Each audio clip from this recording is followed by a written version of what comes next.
안녕하세요. 반갑습니다. 네, 우리 특별히 수원중앙침례교회 13권사회 우리 권사님들 환영하고 또 축복합니다. 감사합니다. 우리 시간에 6월 둘째 주일인데요. 벌써 초여름의 기운이 완연한 것 같습니다. 우리 시간 다 함께 주기도문 하심으로 6월 9일 주일 예배 함께 시작하도록 하겠습니다. 함께 주기도문 하겠습니다. 하늘에 계신 우리 아버지여, 이름이 거룩히 여김을 받으시오며 나라가 임하시오며 뜻이 하늘에서 이루어진 것 같이 땅에서도 이루어지이다. 오늘 우리에게 일용할 양식을 주시옵고 우리가 우리에게 죄 지은 자를 사하여 준 것 같이 우리 죄를 사하여 주시옵고 우리를 시험에 들게 하지 마시옵고 다만 악에서 구하시옵소서. 나라와 권세와 영광이 아버지께 영원히 있사옵나이다. 아멘. 우리 시간 함께 또 예배를 위해서 기도하는 시간 갖고 또 예배했으면 좋겠습니다. 오늘 제가 오기 전에 묵상했던 말씀은 요한복음 16장 33절의 말씀이었는데요. 내가 세상이 너에게 줄 수 없는 그 평안을 준다라고 하는 그 말씀인데요. 내가 이 말을 하는 것은 너희에게 평안을 주려 함이라고. 너희가 세상에서는 환난을 당하나 담대하라, 내가 세상을 이기었노라 하는 그 주님의 말씀이었습니다. 우리가 일상에서 만나는 크고 작은 어려움들로부터 또 그 인생 가운데 만나게 되는 여러 가지 풍랑, 또 어려움들, 환난들 있을 수 있다라고 생각이 됩니다. 그러나 모든 사람들이 당하는 그러한 여러 가지 크고 작은 어려움들, 또 환난들, 우리가 그리스도인이라고 해서 면제받는 것이 아니라 다 같이 받습니다. 그렇지만 우리 신앙인들이, 또 믿는 자들이 믿지 않는 분들보다 훨씬 더 잘 이겨낼 수 있고 또 잘 감당할 수 있다라고 믿습니다. 그것은 바로 우리에게 평안을 주시는 그 예수님으로 인해, 또 세상을 이기시고 세상을 이기신 그분이 우리 안에 계심으로 인해서 우리가 우리의 그 삶의 모든 정황 속에서 평강을 누릴 수 있다라고 믿습니다. 그리고 잘 이겨내고 있다라고 믿습니다. 오늘도 우리에게 평강을 주시는 주님, 세상을 이기심으로 우리로 세상을 이기게 하시는 그 주님으로 인해서 감사하면서 함께 예배할 수 있기를 원합니다. 우리 먼저 이 시간 감사함으로 예배했으면 좋겠습니다. 먼저 함께 우리 감사의 기도 올려드리겠습니다. 하나님 아버지, 감사합니다. 주님을 찬양합니다. 한 주간 우리를 돌보시고 인도하신 주님의 은혜 감사합니다. 우리가 일상에 만나는 크고 작은 어려움들로부터 또 인생의 그러한 모든 풍파들 가운데서도 주님 평화를 누릴 수 있도록 우리에게 평화를 주시는 예수님을 찬양합니다. 세상을 이기신 예수님으로 인해 전에는 죄와 사망의 권세에 짓눌려 이 세상의 것들을 바라보며 이 세상의 아버지의 가치를 따라 살아가던 우리를 예수 그리스도의 십자가의 그 사랑과 희생으로 하나님 아버지 자녀 삼아 주셔서 또 영원 아버지의 가치와 영생을 또 소망을 우리에게 주신 그 하나님 아버지 찬양합니다. 하나님, 우리가 이 세상을 또 살면서 또 우리의 믿음이 연약하여 이 세상의 것들을 바라보며 이렇게 살다가 주님 앞에 나왔습니다. 하나님, 시편 기자가 고백했던 것처럼 이제는 다시 한번 우리가 의지를 들여 우리 눈을 들어 우리 가운데 행하신 그 하나님을 바라보기를 아버지 소원합니다. 이 예배 시간을 통하여 하나님, 우리 가운데 행하신 그 놀라운 은혜가 무엇인지, 우리 가운데 행하신 그 사랑이 어떤 것인지 또 예배를 통하여 깨닫고 그 하나님을 마음껏 찬양하는 은혜의 시간을 되어줄 수 있도록 축하하여 주시옵소서.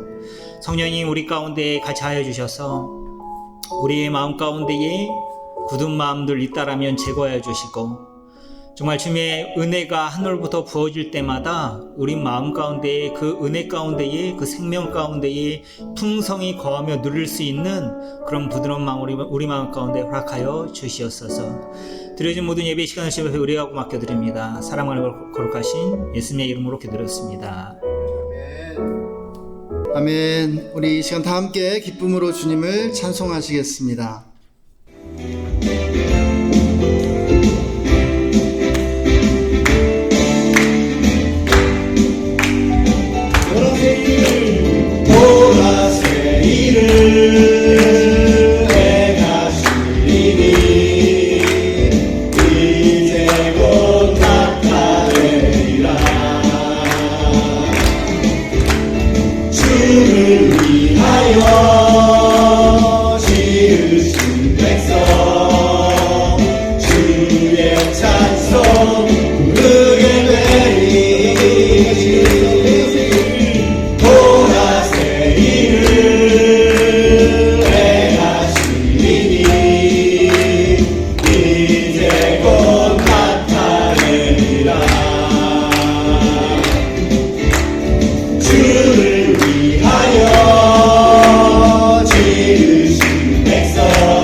주의 찬송 부르게 되리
내 평생에 가는 일순 따라요 늘 잔잔한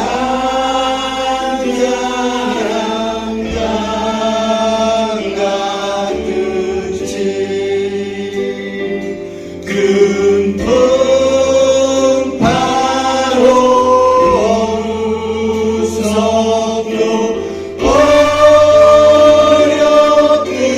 어렵든지 나의 영혼은 늘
우리에게 승리를 주시는 예수 그리스도를 찬양합니다.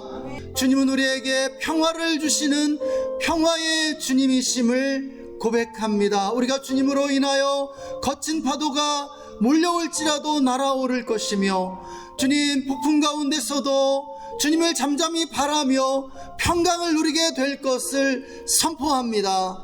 하나님, 우리의 모든 걱정과 근심과 염려들을 가져가 주시고 오늘도 우리를 새롭게 하시는 주님을 찬양합니다. 감사드리며 주 예수님의 이름으로 기도했습니다. 아멘. 네, 감사합니다. 오늘 이렇게 또 13권사회, 우리 중앙교회 13권사회에서 우리 함께 예배 참여해 주시고 계신데요.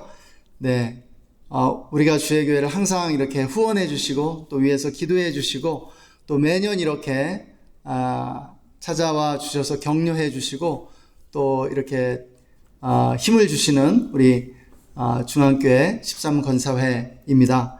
너무 감사하고 늘 기도하고 있습니다. 우리 13권사회에 의해서요. 우리 중앙교회에서 제일 잘 되는 권사회이신 것 같아요. 또 기관인 것 같고요. 제가 어디를 봐도 그런 것 같습니다. 네, 너무 감사한데요. 또 오늘 특송해 주신다고 해서 이렇게 또 앞으로 모시도록 하겠습니다. 우리 앞으로 오시고 또 우리 회장님이 한마디 해주셔도 좋을 것 같습니다. 반갑습니다. 저희 중앙교회 13권사의 저희 회원입니다. 오늘 이렇게 우리가 주의 교회를 방문하게 되어서 또 하나님께 정말 감사의 그런 마음이 들었습니다. 찬양으로 또 목사님의 또 귀한 말씀으로 은혜 단단히 받고 저희 가겠습니다. 감사합니다.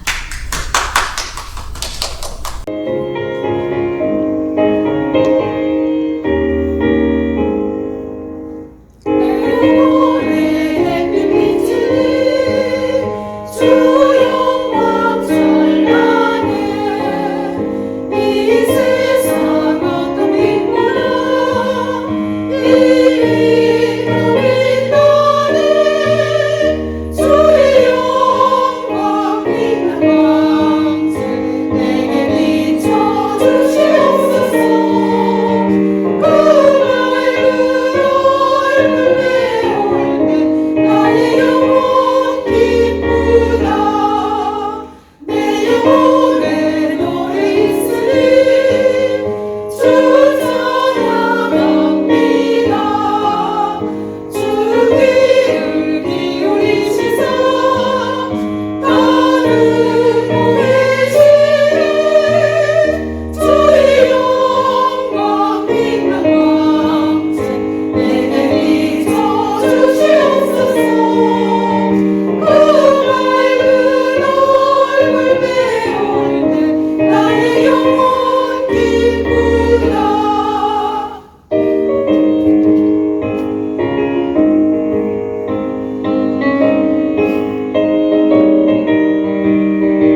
오늘 하나님께서 우리에게 주신 성경 말씀은 마태복음 10장 11절에서 15절까지입니다. 제가 읽도록 하겠습니다. 어떤 성이나 마을에 들어가든지 그 중에 합당한 자를 찾아내어 너희가 떠나기까지 거기서 머물라. 또 그 집에 들어가면서 평안하기를 빌라. 그 집이 이에 합당하면 너희 빈 평안이 거기에 임할 것이요. 만일 합당하지 아니하면 그 평안이 너희에게 돌아올 것이니라. 누구든지 너희를 영접하지도 아니하고 너희 말을 듣지도 아니하거든 그 집이나 성에서 나가 너희의 발의 먼지를 떨어버리라. 내가 진실로 너희에게 이르노니 심판날에 소돔과 고모라 땅이 그 성보다 견디기 쉬우리라. 아멘. 하나님 아버지, 지난 주일도 우리를 지켜주시고 바른 길로 인도하여 주셨습니다. 또한 저희도 모르게 잘못을 한 것도 있습니다.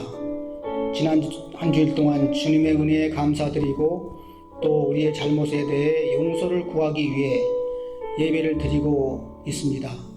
이 예배를 기쁘게 받아주시옵소서. 오늘 박노철 목사님을 통하여 말씀을 들을 때 우리의 귀와 마음을 열어주시고 그 말씀을 이해하게 되면 물론 그 말씀의 행간까지 읽을 수 있도록 저희에게 통찰력을 주시옵소서. 또한 그 말씀을 우리 생활에 잘 적용하게 하여 주시고 또한 적용하는 것뿐만이 아니라 예수님을 믿지 않는 사람에게 담대히 말씀을 전할 수 있도록 지혜와 용기를 주시옵소서. 오늘 특별히 중앙침례교회 13권사회 성도님들이 참석하셨습니다.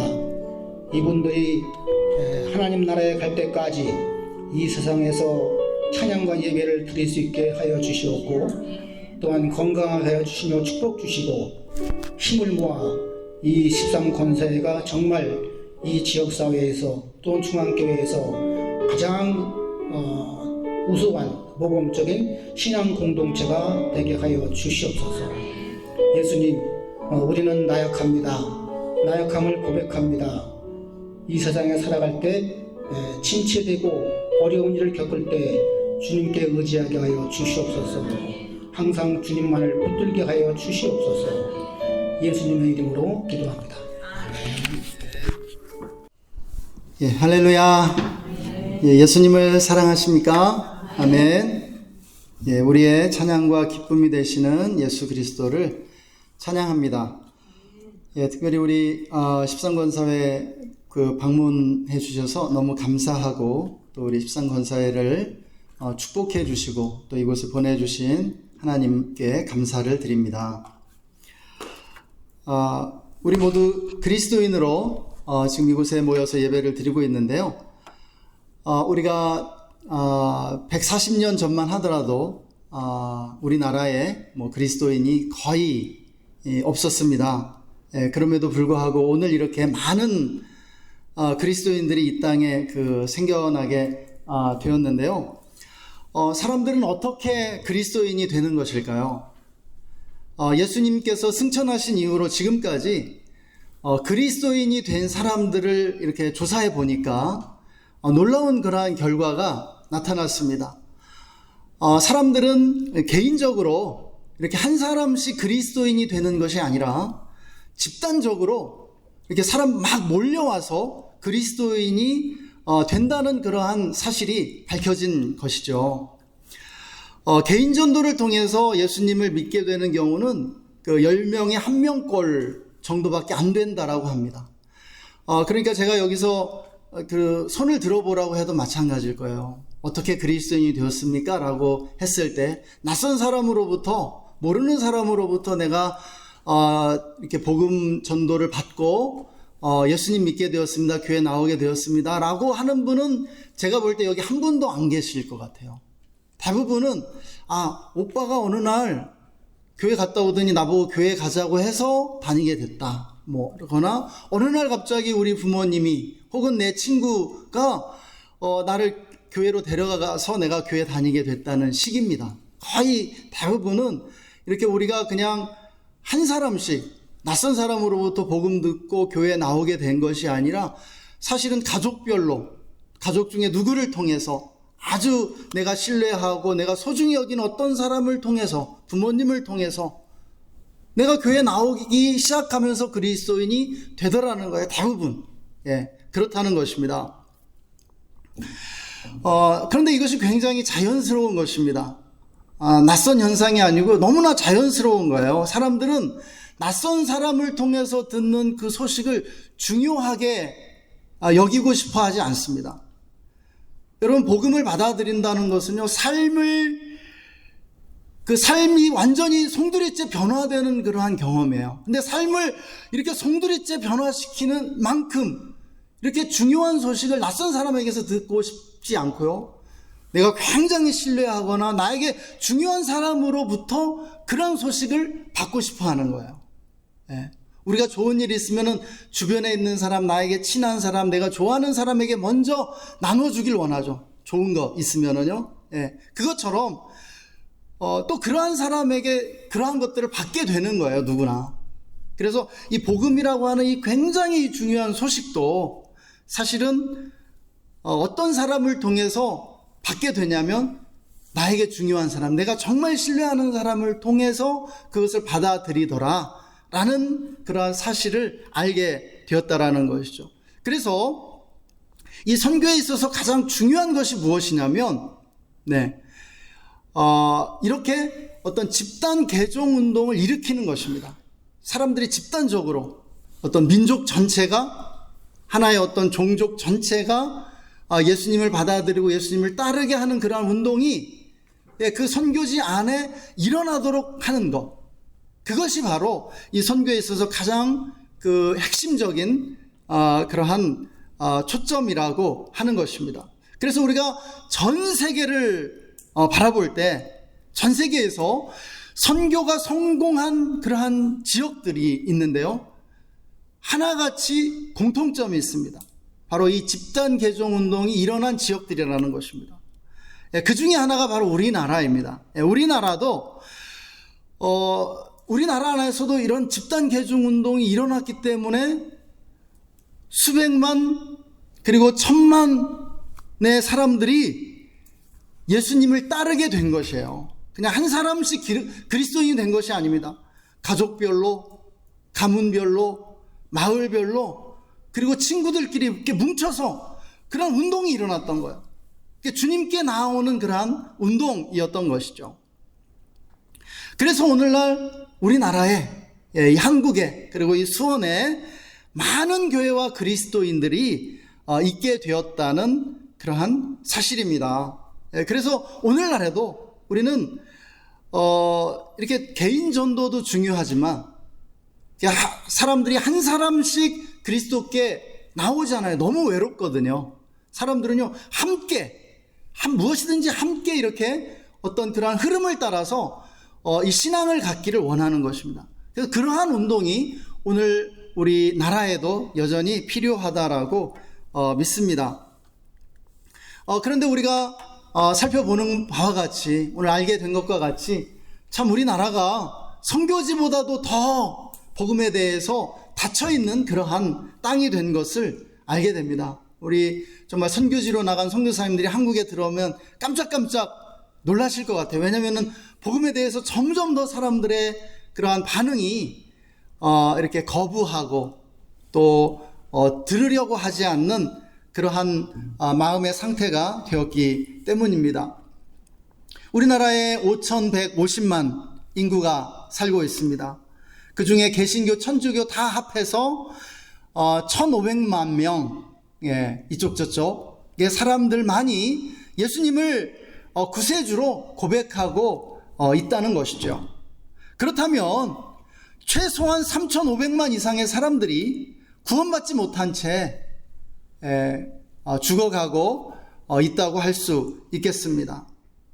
그렇다면은 이 1,500만 명이 3,500만 명을 향해서 정말 복음을 전하고 그들이 구원받을 수 있도록, 그들이 예수님을 알도록 그렇게 우리가 이 선교적인 사명을 다해야 할 텐데요. 우리가 이 상황을 전 세계로 이렇게 확장을 시켜보면은요, 이제 이 지구상에는 81억 이상의 인구가 살고 있습니다. 10여 년 전만 해도 70억이었는데 81억이 되었어요. 인구는 이렇게 빠르게 증가하고 있습니다. 그런데 이 81억 인구 가운데 30% 정도, 한 25억에서 30억 사이의 그 인구가 소위 기독교라고 불리는 개신교, 천주교, 동방정교에 속한 그러한 신자들입니다. 우리가 천주교에도 구원이 있을까? 동방정교에도 구원이 있을까? 우리 개신교에는 상당히 거리가 있는데요. 그래도 동방정교까지를 기독교라고 봅니다. 이 기독교라고 하는 것은 예수 그리스도를 유일한 구원자요 하나님의 아들로 고백하는 그러한 신앙을 말하는 것입니다. 이렇게 25억 이상의 사람들이 예수님을 믿는데요. 예수님을 그런데 믿지 않는 사람들이 더 많아요. 56억 이상의 사람들이 예수님의 진리를 알지 못한 채 여전히 복음을 기다리고 있다는 그러한 사실입니다. 그래서 여전히 교회가 감당해야 할 이 선교적인 이 과업, 이 임무가 크다라고 우리는 할 수 있을 것입니다. 다시 우리는 이 시야를 좁혀서 우리가 사는 이 수원으로 축소시켜 보면요, 수원에는 121만 명의 그러한 사람들이 살고 있습니다. 굉장히 많은 사람들이 살고 있는 거예요. 그런데 이 중에 우리가 확률적으로 따져보면 최소한 85만 명 이상의 사람들이 예수님을 구세주로 고백하지 않은 채 복음을 기다리고 있다는 그러한 이야기입니다. 약 36만 명만이 1년에 한 번 이상 예배를 드리고요, 교회를 나오든지 천주교 성당을 가든지 한다는 것이죠. 사실 우리가 이렇게 생각을 해보면 우리가 정말 삶 속에서 복음이 증거되고 또 하나님 나라가 확장되기를 위해서 또 기도를 많이 하고 또 복음을 증거할 수 있는 그러한 전도의 그러한 기회들을 가져야 한다라고 생각이 됩니다. 그러나 앞서 말씀드린 것처럼 오늘날 우리나라의 그 상황은 선교지보다도 더 복음을 전하기 어려운 그러한 상황이 되었습니다. 사람들이 복음에 대해서 마음의 문을 닫고 있는 것을 우리는 느끼게 되죠. 그래서 이렇게 전도를 하기가 참 어렵습니다. 분위기상 어색하고 부자연스럽고 전도해야 된다는 말이 가장 부담스러운 그런 말로 들리게 된 것입니다. 이렇게 된 것은 무엇이냐면 이 복음에 대한 수용성이 급격히 낮아졌기 때문입니다.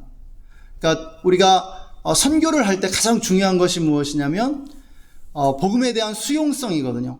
그러니까 복음에 대한 수용성이 클수록 사람들이 복음을 쉽게 받아들이고 그리고 예수님을 받아들이게 됩니다. 예수님을 따르게 돼요. 수용성이 높을수록 전도하기가 굉장히 수월합니다. 그래서 우리가 선교지에 가서 복음 전할 때 굉장히 신나죠. 이렇게 몽골을 가시든지 캄보디아를 가시든지 막 이렇게 선교 여행을 해보시면 굉장히 신나고 은혜를 많이 받아요. 왜냐하면 그곳은, 그 지역들은 우리나라보다 복음에 대한 수용성이 크기 때문입니다.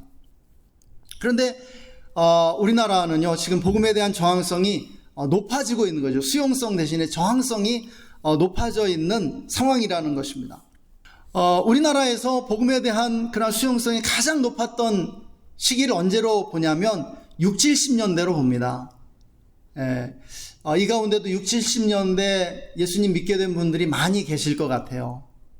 저희 가정도 70년대 초반에 저희 어머님이 이제 복음을 받아들이고 교회 나오시면서 이제 그 신앙을 갖게 되었었는데요. 이 시기에는 안 믿는 사람들에게도 물어봐도 기독교에 대한 관심도가 굉장히 높았고요. 예수님에 대해서 듣고 예수님을 따르고 싶다라고 하는 그러한 반응들이 보편적으로 많았다는 것입니다. 예, 그래서 이 시기에 한국에 교회가 많아지고 개신교가 급격하게 성장하게 되었습니다. 그런데 80년대부터 우리나라가 이제 경제적으로 막 발전하기 시작하면서 이 복음에 대한 수용성이 줄어들기 시작했죠. 그리고 90년대 더 심화됐고 2000년대 들어서는 이제 지금까지 바닥이 형성되어지고 있는 그러한 상황인 것 같습니다. 그래서 지금 이제 많은 사람들이 또 사회학자들을 비롯해서 이제 통계 전문가들이 이렇게 예측합니다. 이제 기독교가 앞으로 20, 30년 내에 소수 종교로 전락할 것이라고 그렇게 예측하고 있는 것을 우리는 보게 되는데요. 우리도 그러한 우려와 불안을 갖게 되죠. 예, 많은 교회에서 주일학교가 사라져 가고 있고요. 또 교회는 빠르게 노령화되어 가고 있습니다.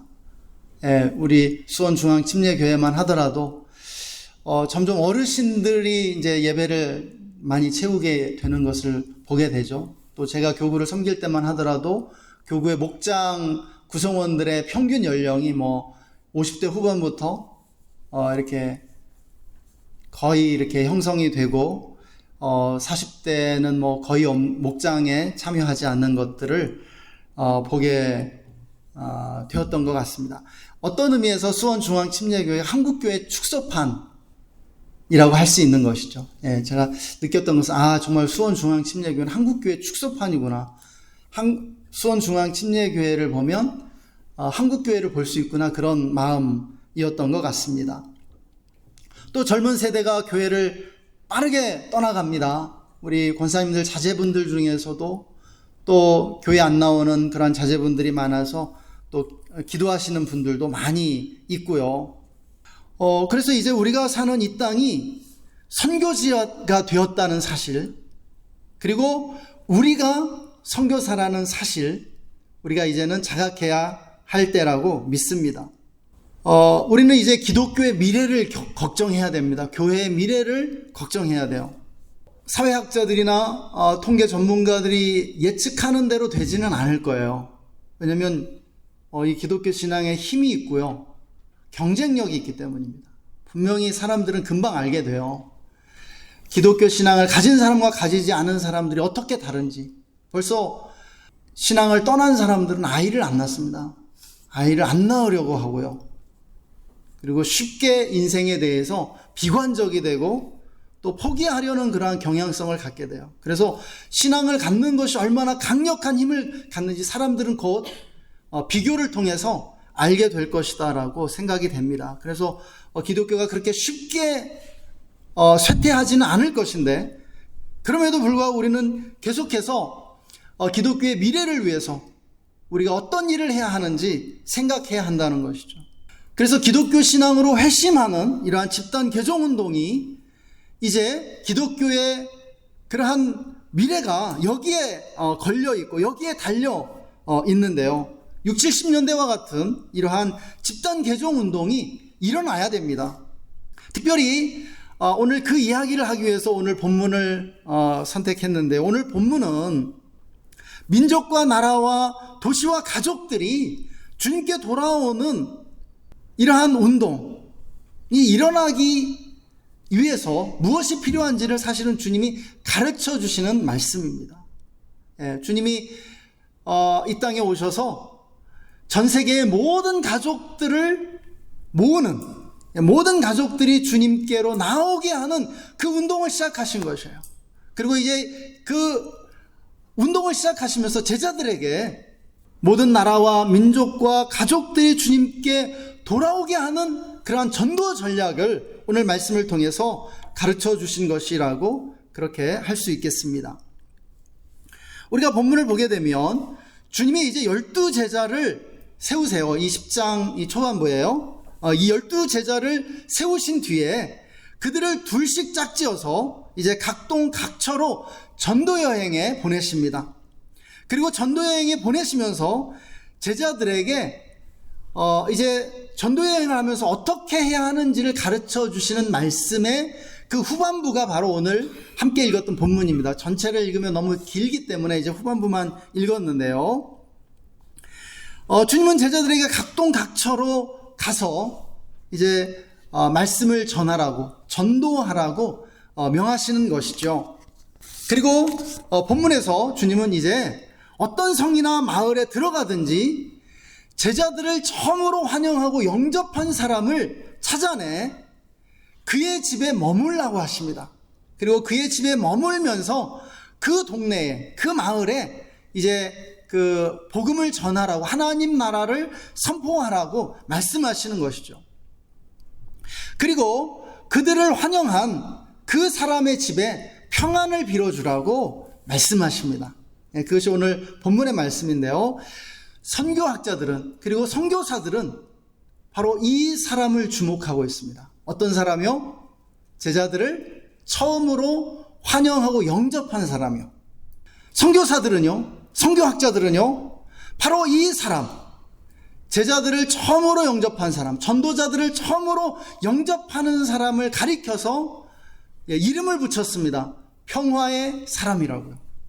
평안을 빌어주라고 말씀하셨기 때문에 평화가 있을지어다, 이렇게 평화를 빌어주라고 주님이 말씀하신 사람이기 때문에 평화의 사람이라고 그렇게 이름을 지은 것입니다. 그리고 이 사람이 그 도시나 마을이나 민족이 복음화되는데 굉장히 중요한 역할을 하게 된다라고 그렇게 말하고 있습니다. 발견했습니다. 그런 역할을 하는 것을 발견했어요. 어느 지역에 가든지. 사실 여러분이 복음을 받아들이게 된 것도 그러한 사람의 역할이 있었기 때문이에요. 평화의 사람입니다. 여러분, 평화의 사람은 어떤 사람일까요? 복음에 대한 수용성이 높은 사람입니다. 예수님께 마을이나 도시의 문을 열어주는 사람이고요. 이런 사람을 키맨 또는 키펄슨이라고 합니다. 일단 이런 사람을 전도하면요, 이 사람이 자기가 속한 그룹이나 공동체를 주님께로 이끌게 된다라고 합니다. 우리가 이런 사람을 만나 전도하면요, 집단 개종 운동이 시작될 수 있다는 것입니다. 물론 모든 사람이 이런 사람은 아니죠. 왜냐하면 지금 복음에 대한 수용성이 급격히 떨어지고 복음에 대해서 문을 닫은 사람들이 많기 때문에요. 그래서 우리가 전도할 때는 아무나 무턱대고 그냥 무작위로 그렇게 전도하면 오히려 거부감이 더 커질 수 있고요. 왜냐하면 수용성이 낮고 저항하는 사람들이 많기 때문입니다. 그래서 그런 사람들에게는 직접적인 전도보다는 삶의 모범을 통해서 그들이 복음에 대해서 문을 열 수 있도록, 마음의 문을 열 때까지 기다려주는 것이 더 효과적이라고 생각이 됩니다. 그리고 우리는 이 평화의 사람을 찾아내야 돼요. 누가 우리를 환영하는가? 우리가 복음에 대해서 말해도 그것을 거부하지 않고 들어주는가? 그러한 사람들을 찾아내서 복음을 전해야 한다는 것입니다.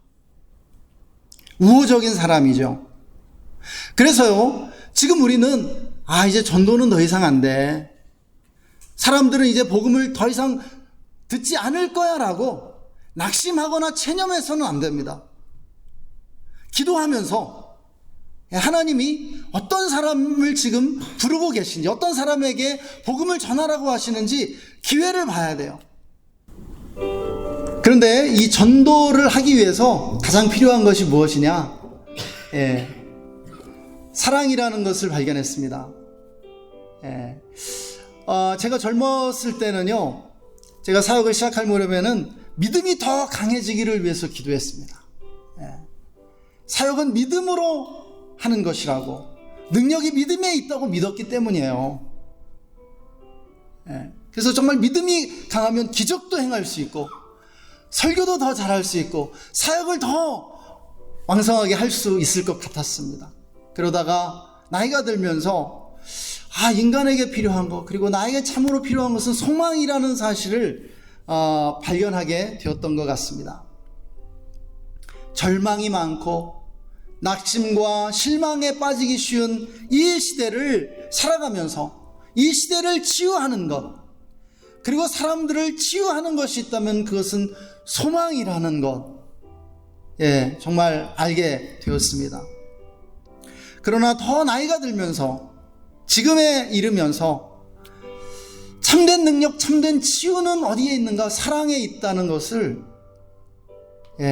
비로소 깨닫게 됩니다. 물론 동시에 내 안에 정말 사랑이 없구나 하는 사실도 알게 되죠. 정말 사랑이 식어져가는 저 자신을 보면서 절망하게 되기도 합니다. 사랑하는 여러분, 사역은요 사랑하는 만큼만 할 수 있습니다. 전도도 마찬가지예요. 전도도 사랑에서 나옵니다. 제가 어릴 때 그 친구들에게 전도를 해보면은요, 야, 예수님 믿고 교회 나와야 천국 갈 수 있어 라고 말하면, 그러면 친구들이 저에게 늘 반문했던 말들이 있었죠.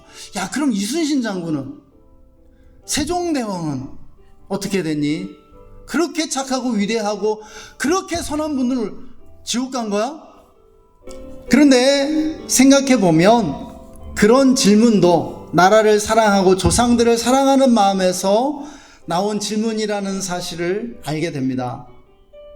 그만큼 과거에는요, 나라와 민족에 대한 사랑이 사람들 안에 컸던 것 같아요. 이순신 장군은, 세종대왕은 어떻게 됐어? 그분들 지옥 간 거야? 라는 그 질문은 나라와 민족을 사랑하는 마음을 공명시키는 그런 질문이었던 것이죠. 그래서 과거에는 공무원들이든지 직장인들이든지 사명감으로 일을 했던 것 같아요. 국가와 민족에 대한 사명감이죠. 그러나 나라가 잘 살게 되고 사람들이 부유해지면서 나라와 민족에 대한 애국 애족 의식이 사라지고 개인주의와 이기주의만 남게 된 것 같습니다.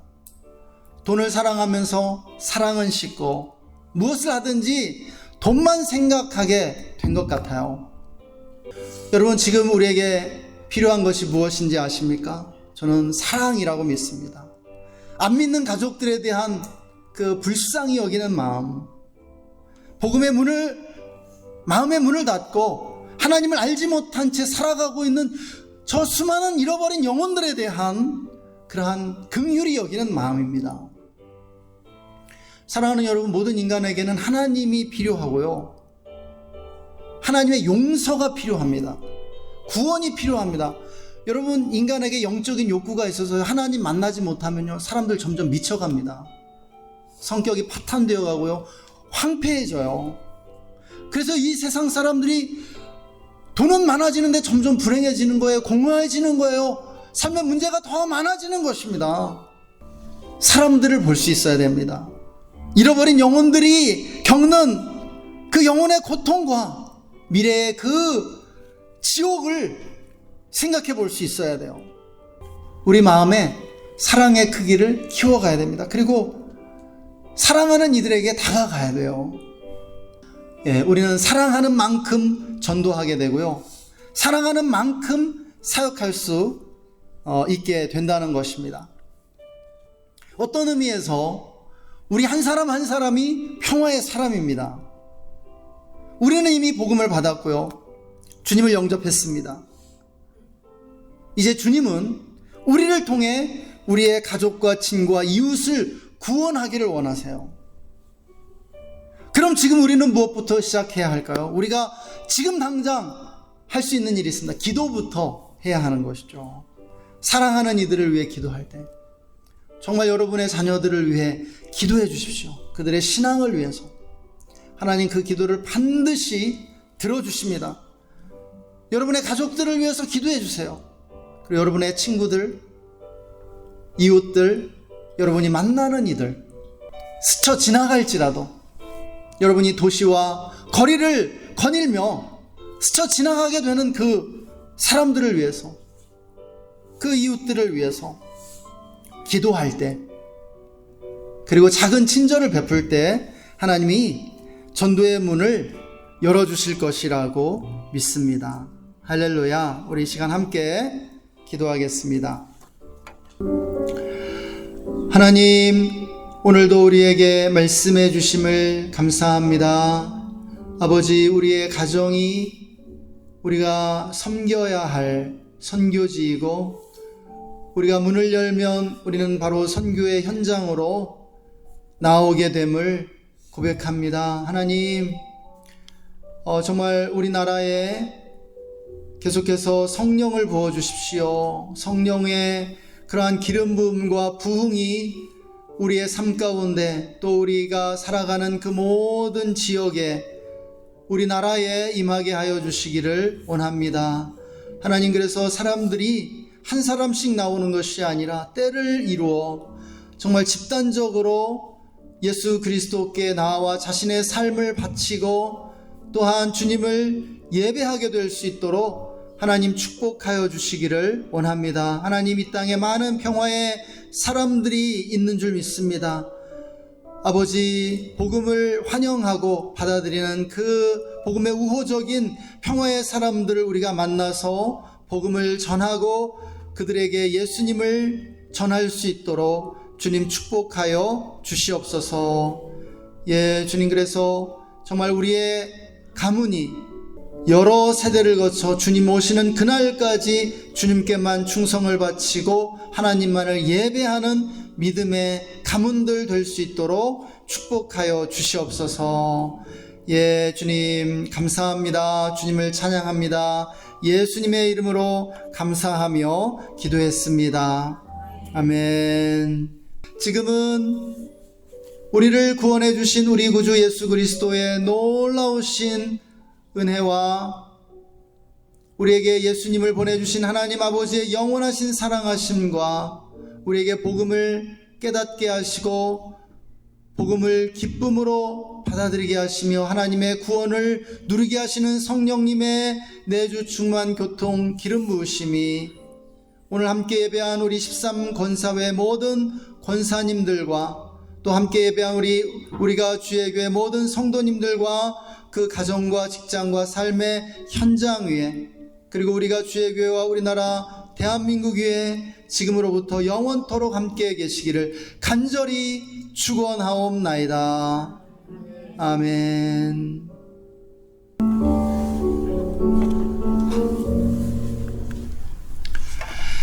감사합니다. 예배를 마쳤고요. 감사합니다. 네, 우리 같이 나가셔서 식사 같이 하시면 좋을 것 같은데 혹시 시간 되실지 모르겠습니다. 네네. 아, 그러세요. 고맙습니다. 네, 예배를 마쳤습니다.